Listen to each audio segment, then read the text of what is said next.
ನಮಸ್ಕಾರ ಸ್ನೇಹಿತರೆ, ಕರ್ನಾಟಕ ಮ್ಯಾಟರ್ಸ್ಗೆ ಮತ್ತೊಮ್ಮೆ ಆತ್ಮೀಯ ಸ್ವಾಗತ.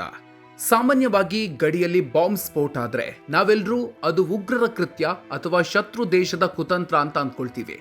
ಆದ್ರೆ ಪಂಜಾಬ್ನಲ್ಲಿ ನಡೆದ 2 ಸ್ಫೋಟಗಳು ಈಗ ಭಾರಿ ವಿವಾದಕ್ಕೆ ಕಾರಣ ಆಗಿದೆ.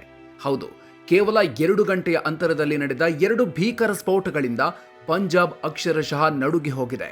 ಈ ಸ್ಫೋಟದ ಬೆನ್ನಲ್ಲೇ ಪಂಜಾಬ್ ಸಿಎಂ ಭಗವಂತ್ ಮಾನ್ ಇದು ಬಿಜೆಪಿಯ ಕೆಲಸ ಅಂತ ಮತ್ತೊಂದು ಬಾಂಬ್ ಸಿಡಿಸಿದ್ದಾರೆ.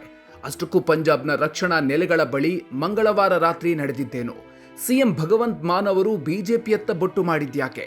ಬಿಜೆಪಿ ನಾಯಕರು ಸಿಎಂಗೆ ಹುಚ್ಚು ಹಿಡಿದಿದೆ, ಆಸ್ಪತ್ರೆಗೆ ಸೇರ್ಲಿ ಅಂತ ತಿರುಗೇಟು ನೀಡಿದ್ಯಾಕೆ? ಪಂಜಾಬ್ ಡಿಜಿಪಿ ಬಿಚ್ಚಿಟ್ಟ ಆ ಸ್ಫೋಟಕ ಮಾಹಿತಿ ಏನು? ಬನ್ನಿ, ರಾಷ್ಟ್ರೀಯ ಭದ್ರತೆಯನ್ನೇ ಬೆಚ್ಚಿ ಬೀಳಿಸಿರುವ ಈ ಅವಳಿ ಸ್ಫೋಟದ ಇನ್ಸೈಡ್ ಡೀಟೇಲ್ಸ್ ಇವತ್ತಿನ ವಿಡಿಯೋದಲ್ಲಿ ನೋಡೋಣ.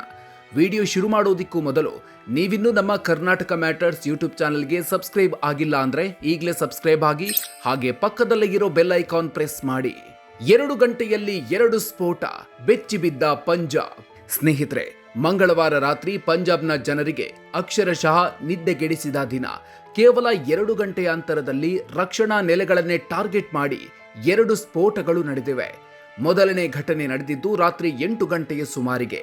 ಜಲಂಧರ್ನ ಬಿಎಸ್ಎಫ್ ಕೇಂದ್ರ ಕಚೇರಿಯ ಮುಖ್ಯ ದ್ವಾರದ ಬಳಿಯೇ ನಿಲ್ಲಿಸಿದ್ದ ಸ್ಕೂಟರ್ ಒಂದು ದಿಢೀರಂತ ಸ್ಫೋಟಗೊಳ್ತು. ಇದು ಎಷ್ಟೊಂದು ಭೀಕರವಾಗಿತ್ತು ಅಂದ್ರೆ ಅಕ್ಕಪಕ್ಕದಲ್ಲಿದ್ದ ಅಂಗಡಿಗಳ ಗಾಜುಗಳು ಪುಡಿ ಆದ್ವು, ಸಿಗ್ನಲ್ ಲೈಟ್ಗಳು ಜಖಂಗೊಂಡ್ವು. 300 ಮೀಟರ್ವರೆಗೂ ಇದರ ಇಂಪ್ಯಾಕ್ಟ್ ಇತ್ತು. ಇದು ನಡೆದು ಕೇವಲ 2 ಗಂಟೆ ಕಳೆಯುವಷ್ಟರಲ್ಲಿ ರಾತ್ರಿ 10:30 ಸುಮಾರಿಗೆ ಅಮೃತಸರದ ಖಾಸಾ ಆರ್ಮಿ ಕ್ಯಾಂಪ್ ಹೊರಗಡೆ ಮತ್ತೊಂದು ಸ್ಫೋಟ ಸಂಭವಿಸಿತು.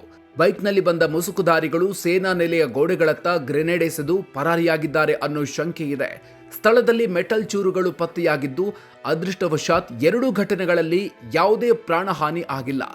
ಆದರೆ ಹೈ ಸೆಕ್ಯೂರಿಟಿ ಏರಿಯಾದಲ್ಲೇ ಹೀಗಾಗಿದ್ದು ಇಡೀ ದೇಶವನ್ನೇ ಬೆಚ್ಚಿ ಬೀಳಿಸಿದೆ. ಸಿಎಂ ಭಗವಂತ್ ಮಾನ್ ಶಾಕಿಂಗ್ ಆರೋಪ, ಇದು ಬಿಜೆಪಿಯ ಕೃತ್ಯ ಎಂದ ಸಿಎಂ. ಸ್ಫೋಟದ ತನಿಖೆ ಇನ್ನೂ ಶುರುವಾಗಿರಲಿಲ್ಲ. ಅಷ್ಟರಲ್ಲಾಗಲೇ ಪಂಜಾಬ್ ಮುಖ್ಯಮಂತ್ರಿ ಭಗವಂತ್ ಮಾನ್ ಅವರು ಸ್ಫೋಟಕ ಹೇಳಿಕೆಯೊಂದನ್ನು ನೀಡಿ ಇಡೀ ಪ್ರಕರಣಕ್ಕೆ ರಾಜಕೀಯದ ಬಣ್ಣ ಬಳಿದಿದ್ದಾರೆ. ಈ ಸ್ಫೋಟಗಳಿಗೂ ಉಗ್ರರಿಗೂ ಯಾವುದೇ ಸಂಬಂಧ ಇಲ್ಲ, ಇದರ ಹಿಂದೆ ಇರೋದು ಬಿಜೆಪಿ ಅಂತ ಸ್ವತಃ ಸಿಎಂ ನೇರವಾಗಿ ಆರೋಪಿಸಿದ್ದಾರೆ. ಬಿಜೆಪಿಗೆ ಎಲ್ಲಿ ಚುನಾವಣೆ ಎದುರಿಸಬೇಕೋ ಅಲ್ಲೆಲ್ಲ ಗಲಭೆ, ಹಿಂಸಾಚಾರ ಮತ್ತು ಭಯ ಹುಟ್ಟಿಸಿ ವೋಟ್ ಕೇಳುವ ಚಾಳಿ. ಬಂಗಾಳದ ಬಳಿಕ ನೆಕ್ಸ್ಟ್ ಪಂಜಾಬ್ ಅಂತ ಬಿಜೆಪಿಗರು ಹೇಳ್ಕೊಂಡಿದ್ರು. ಇದು ಮುಂದಿನ ವರ್ಷದ ಪಂಜಾಬ್ ಎಲೆಕ್ಷನ್ಗೆ ಬಿಜೆಪಿಯ ಪೂರ್ವ ಸಿದ್ಧತೆ ಅಂತ ಮಾನ್ ವಾಗ್ದಾಳಿ ನಡೆಸಿದ್ದಾರೆ. ಸಿಡಿದೆದ್ದ ಬಿಜೆಪಿ, ಸಿಎಂಗೆ ಹುಚ್ಚು ಹಿಡಿದಿದೆ ಎಂದ ಕಮಲ ನಾಯಕರು. ಸಿಎಂ ಭಗವಂತ್ ಮಾನ್ ಅವರ ಈ ಆರೋಪದಿಂದ ಕೆರಳಿದ ಬಿಜೆಪಿ ನಾಯಕರು ತೀಕ್ಷ್ಣವಾಗಿ ಪ್ರತಿಕ್ರಿಯಿಸಿದ್ದಾರೆ. ಮುಖ್ಯಮಂತ್ರಿಗಳ ಮಾನಸಿಕ ಸ್ಥಿತಿ ಸರಿಯಿಲ್ಲ, ಅವರು ಮೊದಲು ರಾಜೀನಾಮೆ ಕೊಟ್ಟು ಆಸ್ಪತ್ರೆಗೆ ಸೇರಿ ಚಿಕಿತ್ಸೆ ಪಡೆಯಲಿ. ಪಂಜಾಬ್ ಒಂದು ಗಡಿ ರಾಜ್ಯ, ಅಲ್ಲಿ ಭದ್ರತೆ ಕಾಪಾಡುವಲ್ಲಿ ನೀವು ಸಂಪೂರ್ಣ ವಿಫಲರಾಗಿದ್ದೀರಿ.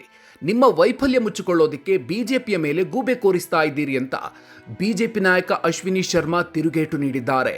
ಅಷ್ಟೇ ಅಲ್ಲ, ಆಪ್ ಸರ್ಕಾರ ಪಂಜಾಬ್ನ ಶಾಂತಿಯನ್ನ ಕದಡಿದೆ, ಪಂಜಾಬ್ನ ಭದ್ರತೆಗೆ ಆಮ್ ಆದ್ಮಿ ಪಾರ್ಟಿಯೇ ಅತಿದೊಡ್ಡ ಕಂಟಕ ಅಂತ ಬಿಜೆಪಿ ಕಿಡಿಕಾರಿದೆ. ಇನ್ನೊಂದೆಡೆ ಕಾಂಗ್ರೆಸ್ ಮತ್ತು ಅಕಾಲಿದಳ ಕೂಡ ರಾಜ್ಯದಲ್ಲಿ ಕಾನೂನು ಸುವ್ಯವಸ್ಥೆ ಸಂಪೂರ್ಣ ಕುಸಿದಿದೆ.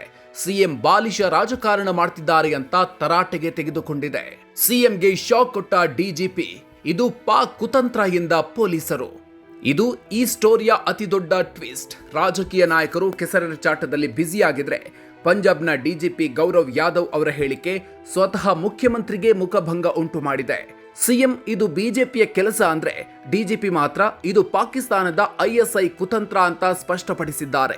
ಈ 2 ಕಡೆ ಬಳಸಿರೋದು ಐಇಡಿ ಬಾಂಬ್ಗಳು, ಅಂದ್ರೆ ಟೈಮರ್ ಇರುವ ಸ್ಫೋಟಕಗಳು. ನಿಷೇಧಿತ ಉಗ್ರ ಸಂಘಟನೆ ಖಲಿಸ್ತಾನ್ ಲಿಬರೇಷನ್ ಆರ್ಮಿ ಈ ಸ್ಫೋಟದ ಹೊಣೆ ಹೊತ್ತಿದ್ದು ಅದನ್ನು ಪರಿಶೀಲಿಸ್ತಾ ಇದ್ದೀವಿ. ಪಂಜಾಬ್ನಲ್ಲಿ ಅಶಾಂತಿ ಇದೆ ಅಂತ ಬಿಂಬಿಸಲು ಪಾಕಿಸ್ತಾನದ ಕುಮ್ಮಕ್ಕಿನಿಂದ ಕೆಲವು ದುಷ್ಕರ್ಮಿಗಳು ಈ ಷಡ್ಯಂತ್ರ ರೂಪಿಸಿದ್ದಾರೆ ಅಂತ ಡಿಜಿಪಿ ತಿಳಿಸಿದ್ದಾರೆ. ನಿಮಗೆ ನೆನಪಿರಬಹುದು, ಕೇವಲ 10 ದಿನಗಳ ಹಿಂದೆ ಪಾಟಿಯಾಲದಲ್ಲೂ ರೈಲ್ವೆ ಟ್ರ್ಯಾಕ್ ಮೇಲೆ ಸ್ಫೋಟಕ್ಕೆ ಯತ್ನಿಸಲಾಗಿತ್ತು. ಇದೀಗ ಒಂದೇ ದಿನ 2 ಸ್ಫೋಟಗಳು, ಅದು ಸೇನಾ ಕೇಂದ್ರಗಳ ಸಮೀಪವೇ ನಡೆದಿದೆ. ಇದು ಪಂಜಾಬ್ಗೆ ಒಂದು ಎಚ್ಚರಿಕೆಯ ಗಂಟೆ. ಒಟ್ಟಿನಲ್ಲಿ ಸ್ನೇಹಿತರೆ, 80 ಮತ್ತು 90ರ ದಶಕದಲ್ಲಿ ರಕ್ತಪಾತವನ್ನೇ ನೋಡಿದ್ದ ಪಂಜಾಬ್ನಲ್ಲಿ ಈಗ ಮತ್ತೆ ಖಲಿಸ್ತಾನಿ ಹಾವಳಿ ಶುರುವಾಗಿದ್ಯಾ ಅನ್ನೋ ಆತಂಕ ಕಾಡಲಾರಂಭಿಸಿದೆ. ಸ್ನೇಹಿತರೆ, ಈ ಘಟನೆಯ ಬಗ್ಗೆ ನೀವೇನು ಹೇಳ್ತೀರಿ? ಪಂಜಾಬ್ ಸ್ಫೋಟದ ಹಿಂದೆ ರಾಜಕೀಯ ಷಡ್ಯಂತ್ರ ಇದೆಯಾ ಅಥವಾ ಇದು ಸ್ಪಷ್ಟವಾಗಿ ದೇಶದ್ರೋಹಿ ಶಕ್ತಿಗಳ ಕುಕೃತ್ಯವಾ? ಗಡಿ ರಾಜ್ಯದಲ್ಲಿ ಭದ್ರತಾ ವೈಫಲ್ಯಕ್ಕೆ ಯಾರು ಹೊಣೆ? ನಿಮ್ಮ ಅನಿಸಿಕೆಗಳನ್ನು ಕಾಮೆಂಟ್ ಬಾಕ್ಸ್ನಲ್ಲಿ ತಪ್ಪದೆ ಹಂಚಿಕೊಳ್ಳಿ. ಹಾಗೆ ಈ ವಿಡಿಯೋ ನಿಮಗೆ ಇಷ್ಟ ಆಗಿದ್ರೆ ಈಗಲೇ ಲೈಕ್ ಮಾಡಿ ಹಾಗೂ ನಿಮ್ಮ ಸ್ನೇಹಿತರು ಮತ್ತು ಕುಟುಂಬದವರೊಂದಿಗೆ ವಾಟ್ಸ್ಆ್ಯಪ್, ಫೇಸ್ಬುಕ್ನಲ್ಲಿ ಶೇರ್ ಮಾಡಿ. ಇನ್ನಷ್ಟು ಇಂಟ್ರೆಸ್ಟಿಂಗ್ ಮತ್ತು ಇನ್ಡೆಪ್ತ್ ಮಾಹಿತಿಗಳಿಗಾಗಿ ಮರೆಯದೆ ನಮ್ಮ ಕರ್ನಾಟಕ ಮ್ಯಾಟರ್ಸ್ ಯೂಟ್ಯೂಬ್ ಚಾನಲ್ಗೆ ಸಬ್ಸ್ಕ್ರೈಬ್ ಆಗಿ. ಮುಂದಿನ ವಿಡಿಯೋದಲ್ಲಿ ಮತ್ತೊಂದು ಇಂಟ್ರೆಸ್ಟಿಂಗ್ ವಿಷಯದ ಜೊತೆಗೆ ಮತ್ತೆ ಸಿಗೋಣ. ಅಲ್ಲಿವರೆಗೂ ನಮಸ್ಕಾರ.